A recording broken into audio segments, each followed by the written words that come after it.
How are we doing, fine people of YouTube? Today, as of 28th of March 2026, nothing crazy is happening in the world of chess for once.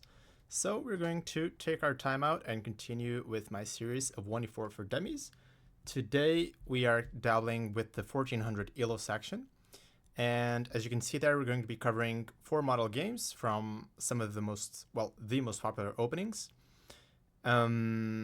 Now, I decided not to make a theory section here in the 1400 Elo range because I feel like, at this stage you don't need to learn any more theory. So it's better to just look at some model games. So let's get started.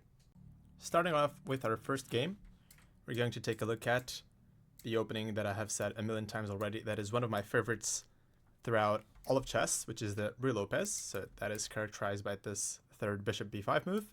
Maybe I'll take it a bit slower since, it's always good to get a recap in. Some natural moves for black here are knight f6 and a6. Okay, just kicking away the bishop. And castles, I believe I recommend d3 in the concrete theory. But again, we're learning through model games. So most of your games are going to look like ideally are going to look like the theoretical lines you studied. But they are very, very rarely going to exactly mimic what you've studied. So again, we're going to be taking a look at this so-called classical Spanish or closed Spanish. Just for your knowledge sake, nowadays people usually castle here. This can lead to wildly different variations because after c3, black has the option to not go d6 but rather d5, and this results in this extremely famous Marshall Gambit. So you can see that in this position, black has sacrificed a pawn. The d pawn is an extra asset for white, but this c3 move sort of congested and cramped his pieces. So this is known to be basically fine for black nowadays, and people don't really go into this anymore with white. It's very rare. Anyways, back in the day, they played like this with black.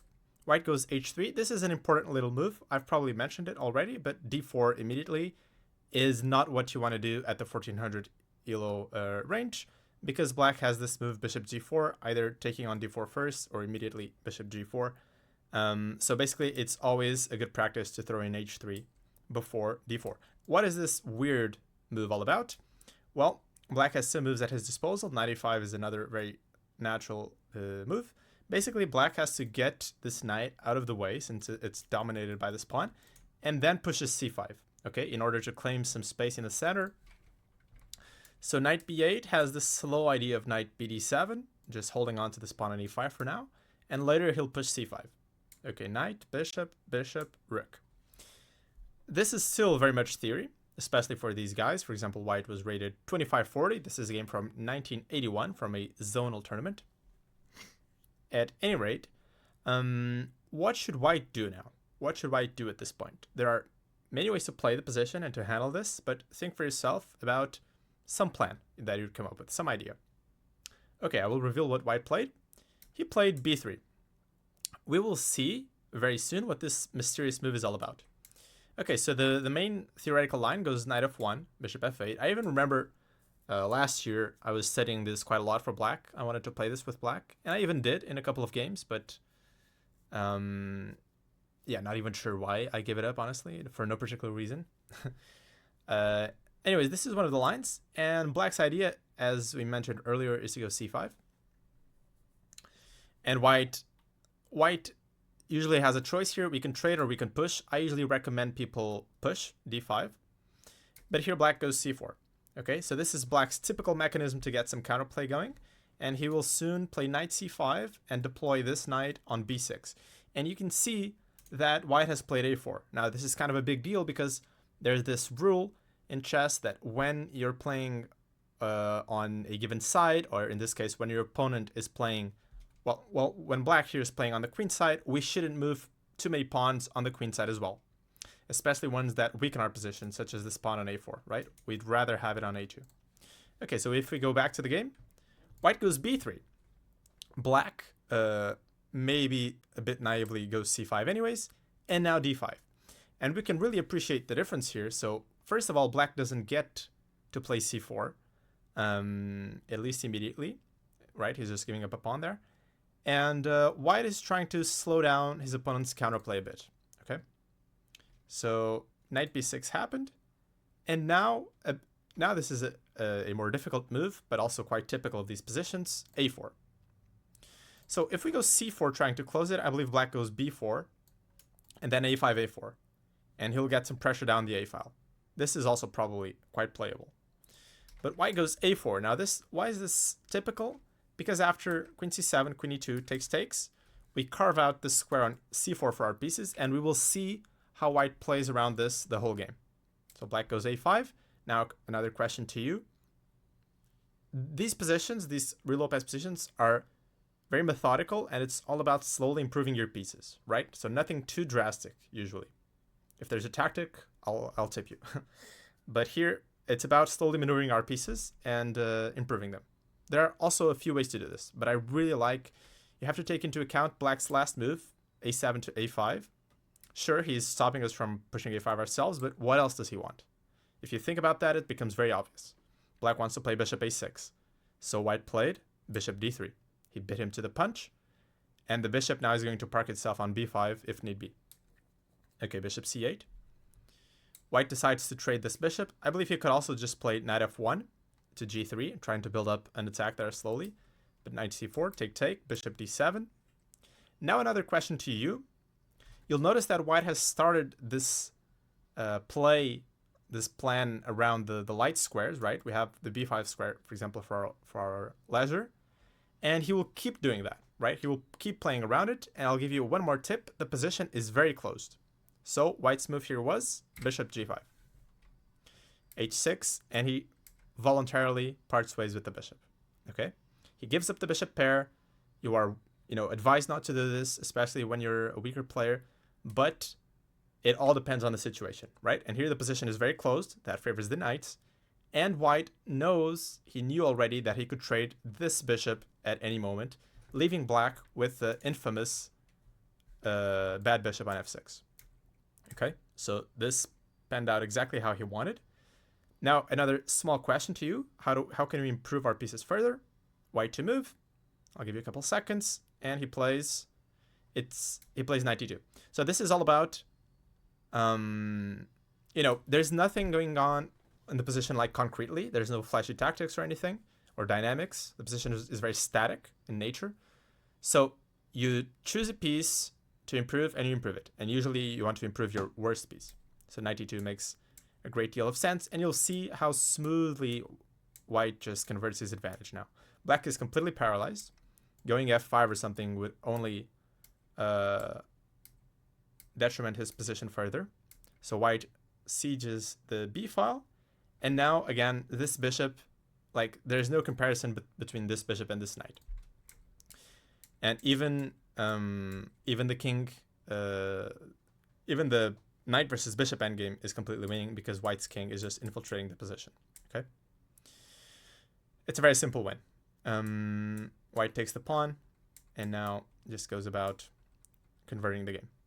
So, sort of a masterpiece by white. I really like this move b3, even though it's not one of the most popular ones. But we saw basically how black tries to get his counterplay in, usually going c4, knight c5. How white stopped that with this timely move a4, and then how he orchestrated this plan around the light squares. Okay, let's go on to the next game. This features a Sicilian defense, particularly the knight or variation, but I chose this game because this structure will happen very often in your Sicilian practice, okay, with white or with black. It's one of the possible structures that we get. Another one is the Scheveningen structure with d6, e6, but this one is very typical and thematical and whatnot.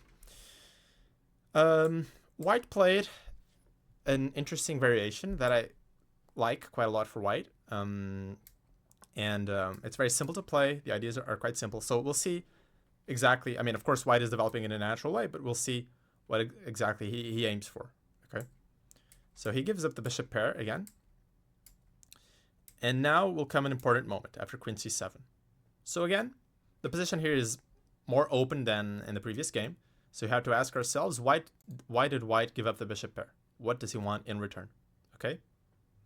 And usually you'll see that it's associated with getting one of the bishops back. How do we go about doing that? We don't go knight d5 immediately. That would be naive. Black can take and then put the bishop probably on g4. And he's ready to start rolling with the pawns. And then that's when the bishop pair really gets scary, like when the position starts opening up a lot. Instead, a very instructive move, again similar to the last game, bishop g5. And I chose this game again because it shows a very typical idea in these Najdorfs, in this structure. This structure can come from a Sveshnikov, for example, as well. So it's very transversal across the Sicilians. Rook c8. And the idea is, again, to take the bishop, to take the knight with the bishop. Okay, rook c1. And now a very instructive mistake by black. Bishop e7, and at this point, you know what to do. By the way, he played rook c1 because after knight d5, the c2 pawn is hanging, right? So he starts with this. And now you know what to do. Knight d5. Takes. And okay, this is not even a question, but do we take with the pawn? This is not even a question, but in these positions, do we take with a pawn or with a piece? If you can, you always should take with a piece, because it's much more important to have this square and keep this weakness alive on d6, right? Okay, black lashes out with f5. By the way, better for black here. So this bishop e7 was a mistake. And very instructive is to go queen c6. With the idea to meet knight d5 with this difficult move, bishop d8. Okay? So black should be stubborn and hang on to his bishop pair. And also make use of the fact that we don't really want to have two knights in our position. Okay? One is enough. So if we could trade, for example, I believe either bishop for our knight on f3, that would be beneficial for us. Okay, it's the superfluous knights concept. Okay, we get the game continuation, f5. Now another move. How do we start consolidating? Well, we're already consolidated, but like steadily improving our position without allowing counterplay. c4 is a good move. Rook cf8. Now, if we think about improving our pieces, we definitely want to improve this guy, right? We want to maneuver it to greener fields. For example, the e4 square. Can we do that immediately? No, this would be a big mistake because it allows black to exchange the queen for two pieces. Even this could be maybe playable, but our king is far too open against the queen. I don't like it. So, a preparatory move, rook f1. A bit passive, but black doesn't have anything to do meanwhile. So now the knight maneuvers itself. g3, rook d4. That gets traded. Knight e4. And white is strategically winning. Okay. After rook d1, white is going to win. So black tries to find some counterplay desperately. Another instructive move by white. Knight c3. So you'll notice that a big difference between a master and a beginner or even intermediate player is that those players tend to not consider too many options, right? So they think in a very sort of straight direction. So here, if my opponent played d5, well, I should take, I guess, and then see what happens. And masters consider much more moves, many more moves. So knight c3, dc, rook d1, and then bc. And you can see that white's position is fully consolidating now, and it's becoming super apparent that the bishop, doesn't serve a good role. Okay, the rook infiltrates, and the rest of the game, honestly, is a very simple conversion. Rook d7, c5, queen d5, the hard part is done, and now actually black has no side of counterplay. So, yeah, black just resigned. The king is just running to c4, helping the pawn go through. Okay, let's move on. Next, we're taking a look at a French game. I believe that in the last video, we talked about the Steinitz, or also called the classical variation, which goes as follows. This is the starting position. And in this one, I want to take a look at the so-called Winover variation. Simon Winover was I believe, Polish player from the 1800s. Okay, e5 is what we do. Since you'll notice that bishop b4 puts immediate pressure on our knight, so this pawn is hanging, so e5. Black plays in this. This is a very famous game, by the way, Yefim Geller versus Anatoly Karpov. And black plays in this fashion. It's kind of awkward and weird, but it is a known line. Black goes queen d7 and then b6. A question to you, what do you think Black is trying to accomplish with this b6 move, strategically speaking? Okay, he wants to trade the bishops, okay, the light squared bishops, because we've talked about this a bit.